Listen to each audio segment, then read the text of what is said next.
Hello दोस्तों, आप देख रहे हैं फैक्ट पोस्ट और आपके साथ मैं हूं शाहबाज। जिस तरीके से बॉलिंग कल इंडिया की रही है वो शानदार रही है, लेकिन हमने देखा है कि जो मोहम्मद शमी ने विकेट लिया है उसका कोई जवाब नहीं है। बेजोड़ था और जिसे कह सकते हैं कि 2013 के अंदर जब हमने देखा था कि जडेजा ने जिस तरीके से विकेट लिए थे उसी तरीके से कल रिकॉर्ड तोड़ा है मोहम्मद शमी ने। और जो प्रेडिक्शन हमने की थी वो प्रेडिक्शन सही साबित हुई है। अगर आपको भी चाहिए क्रिकेट से जुड़ी हुई हर एक छोटी बड़ी जानकारी तो अभी हमारे चैनल को सब्सक्राइब कर लीजिए, वीडियो को लाइक कर दीजिए, क्योंकि यहीं पर हम आपको बताएंगे कि आज का मैच कौन जीतने जा रहा है। कल भी हमने आपको प्रेडिक्ट करके बताया था कि कौन मैच जीतेगा और वही सही साबित हुआ है। हमारी भविष्यवाणी नहीं है बल्कि इसे हम फैक्ट के साथ एनालिसिस कहते हैं और जिसका रिजल्ट आप देखते हैं मैच के बाद। आप अगर हमारी कल की वीडियो देखेंगे तो इसमें हमने आपको बता दिया था कि भारत ये मैच जीतने जा रहा है और कल यही हुआ है। भारतीय शेरों ने यहाँ पर शानदार प्रदर्शन करते हुए 6 विकेट से जीत हासिल की और परसों भी जो हमने प्रेडिक्शन की थी वो भी एक तरीके से सही साबित हुई है।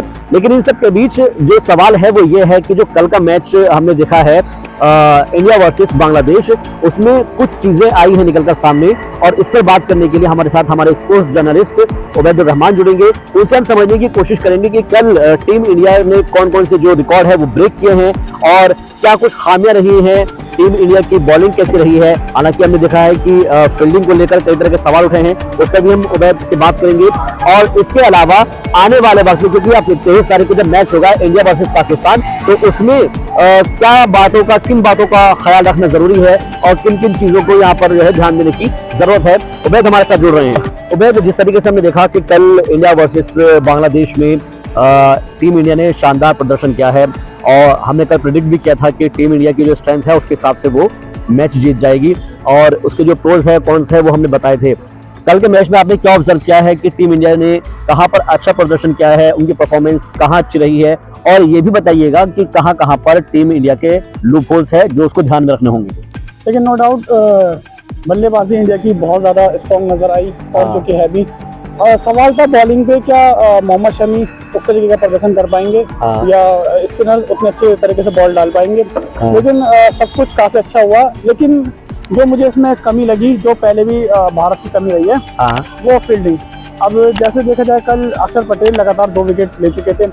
इसके बाद फिर जब हैट्रिक चांस पे थे वो हमने देखा 2 स्लिप लगा रखी थी, लेग स्लिप लगा रखी थी और वो कैच रोहित शर्मा के पास जाता है और वो कैच ड्रॉप हो जाता है। ठीक है। तो अब कल का मैच इतना हैवी नहीं था, इतना मजबूत मैच नहीं था, हल्की टीम से मैच था। अगर अब ये चीज अगर आप सोचें, अगर यहाँ पे अगर ऑस्ट्रेलिया होती या पाकिस्तान या कोई भी बड़ी टीम होती और इस तरह से अगर कैच ड्रॉप हो जाता तो बहुत मुश्किल हो सकती थी। और फिर उसके बाद एक हार्दिक पांड्या इसी तरह का एक कैच ड्रॉप कर देते हैं जो कि बहुत एक इजी कैच था।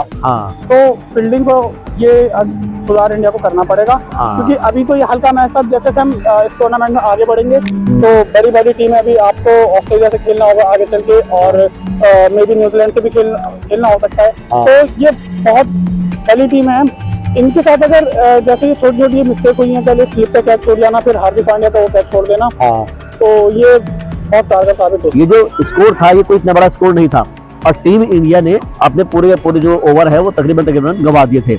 जिस तरह से आप बात कर रहे हैं कि अगर यही किसी बड़ी टीम के साथ होता, ऑस्ट्रेलिया के साथ होता या फिर किसी और दूसरी बड़ी टीम के साथ में होता, तो जाहिर सी बात है कि ये मैच जो है हमारे हाथ से जा सकता था। कल पता नहीं क्या था जो उनसे ये कैच छूट गया। और हार्दिक पांड्या, हम सबको पता है कि वो कितने अच्छे फील्डर हैं, वो हाफ चांस को फुल चांस बना लेते हैं। बहुत से जो इंडियन फील्डर्स हैं वो अक्सर कैच छोड़ देते हैं, उनसे अक्सर कैच ड्रॉप हो जाता है। लेकिन इन दोनों से अगर ये कैच अगर ये ड्रॉप हुआ है टीम इंडिया के लिए ये थोड़ी परेशानी वाली बात है। लेकिन उबैद, हमने एक बहुत अहम चीज देखी है इस मैच के दौरान। हम देख पा रहे थे कि कोई भी बॉल आ रही है और जो बैट्समैन है वो उसको मारे जा रहे हैं और इसी के खामियाजा हमको भुगतना पड़ा कि हमारे 4 विकेट गए हैं।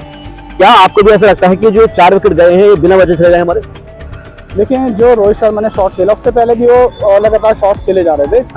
लेकिन अब वही बल्ले के उनके थोड़ा ऊपर आई और वो पूरी तरह से सॉफ्ट डिस्मिसल था। जिस शॉट की कोई जरूरत नहीं, रन पूरी तरह से आ रहे थे, उन्होंने वो शॉट खेला और वो आउट हो गए। और सेम इसके बाद हम देखते हैं विराट कोहली, बाहर की तरफ बॉल थी और उन्होंने ऊपर से कट मारने की कोशिश की और वो भी वहां पे कैच आउट हो गए। फिर उसके बाद सेम सुरेश अय्यर भी उसी तरीके से आउट हुए और अक्षर पटेल भी उसी तरीके से, लगभग उसी तरीके से आउट हुए। तो चारों के चारों ये सॉफ्ट डिस्मिसल थे। इसके बाद हालांकि वो राहुल का कैच छूट गया, वो भी सॉफ्ट डिस्मिसल था। ये सॉफ्ट डिस्मिसल जो है, इसकी वजह से कहीं ना कहीं जो एक क्रिकेट की एक टर्म है जिसके अंदर बताया जाता है कि आपके पास जब बॉल आ रही है तो आपको ये ध्यान रखना है कि भाई इसको छोड़ना है नहीं छोड़ना है।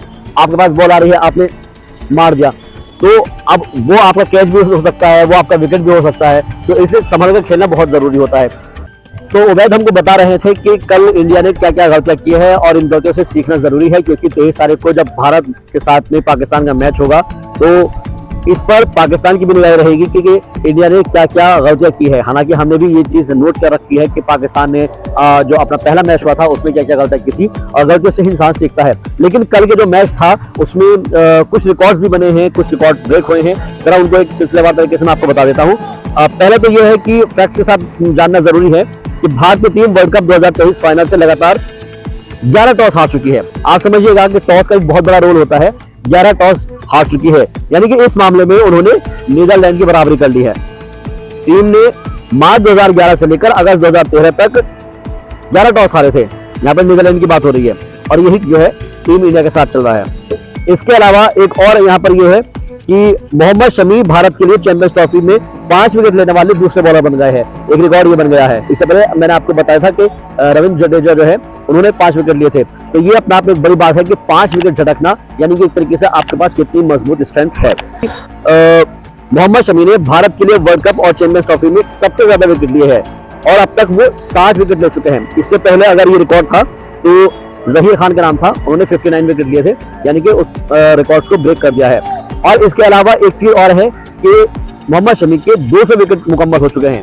तो ये तो हो गई विकेट की बात। इसके अलावा विराट कोहली की बात की जाए तो विराट कोहली ने भी यहाँ पर अपने 14,000 रन कंप्लीट कर लिए हैं। यानी कि एक तरीके से हम देखें तो कल जो है कई सारे रिकॉर्ड्स बने हैं। लेकिन रिकॉर्ड्स बनने के लिए होते हैं, रिकॉर्ड्स टूटने के लिए होते हैं, मगर जब आप क्रिकेट के अंदर उतरते हैं तो आपको परफॉर्मेंस देनी होती है। आपका हर एक मैच एक कुछ ना कुछ सबक देता है, उससे आप कुछ सीखते हैं। तो आईसीसी चैंपियंस ट्रॉफी के अंदर अब तक 2 मैच हो चुके हैं, जिसमें ग्रुप ए की चारों टीमें खेल चुकी हैं। इसमें हमने देखा है पाकिस्तान वर्सेस न्यूजीलैंड और इंडिया वर्सेस बांग्लादेश, यानी कि ग्रुप ए के ये 2 मैच हुए हैं, चारों टीमें खेल चुकी है। अब ग्रुप बी के मैच स्टार्ट होंगे। आज अफगानिस्तान का साउथ अफ्रीका से मैच होना है। देखना है होगा कि कौन सी टीम यहाँ पर किस पर भारी पड़ेगी। इसका प्रेडिक्शन भी हम आपको अब से थोड़ी देर में बताएंगे, लेकिन उससे पहले आपसे गुजारिश है कि अगर आपने अभी तक हमारे YouTube चैनल फैक्ट पोस्ट को सब्सक्राइब नहीं किया है तो प्लीज सब्सक्राइब कर लीजिए, ताकि आपको फैक्ट के साथ लेटेस्ट अपडेट्स मिलते रहे। अब क्योंकि ग्रुप बी की बात हो रही है तो ग्रुप बी में यहाँ पर आज अफगानिस्तान का साउथ अफ्रीका के साथ मैच है और साउथ अफ्रीका की टीम अपने आप में काफी ज्यादा एक तरीके से बहुत मजबूत है। लेकिन आपको अफगानिस्तान को भी हल्के में नहीं लेना चाहिए, क्योंकि अफगानिस्तान जैसी टीम ने पाकिस्तान को हराया था, इंग्लैंड को हराया था और साथ ही साथ ऑस्ट्रेलिया को भी घुटने के बल्ले कराया गया था। ये बात और है कि मैक्सवेल ने 200 मारे थे, जिसके बाद ही वो उस बदौलत ये मैच जीत पाए थे। तो ऐसा नहीं है कि टीम अफगानिस्तान को आप हल्के में लेंगे और साउथ अफ्रीका को आप ये कहने की हाँ भाई वो जीत जाएगी। तो अफगानिस्तान के भी जो स्पिनर्स है वो अपनी बॉल को जब स्विंग कराएंगे ना, तो ये साउथ अफ्रीका के लिए मुश्किल भरा हो सकता है। लेकिन बावजूद उसके फिर भी हम ये मानकर चल रहे हैं कि आज, क्योंकि साउथ अफ्रीका की जो बैटिंग लाइन है वो बहुत मजबूत है और इसके अलावा जो उनकी बॉलिंग है वो बहुत शानदार है। बॉलिंग के साथ साथ उनकी जो फील्डिंग है वो भी करामात है। तो इसीलिए हम कह रहे हैं कि आज का जो मैच है वो साउथ अफ्रीका जीतने वाला है। आपको वैसे क्या लगता है कि आज का मैच कौन जीतने जा रहा है? आप हमें कमेंट बॉक्स में कमेंट करके बताइए। और अगर आपको लगता है कि हमारी ये वीडियो सही और सार्थक साबित हो रही है तो आप हमारा सपोर्ट कीजिए, इस वीडियो को जरूर लाइक कीजिए, चैनल को सब्सक्राइब कर लीजिए और कमेंट बॉक्स में लिख दीजिए फैक्ट पोस्ट।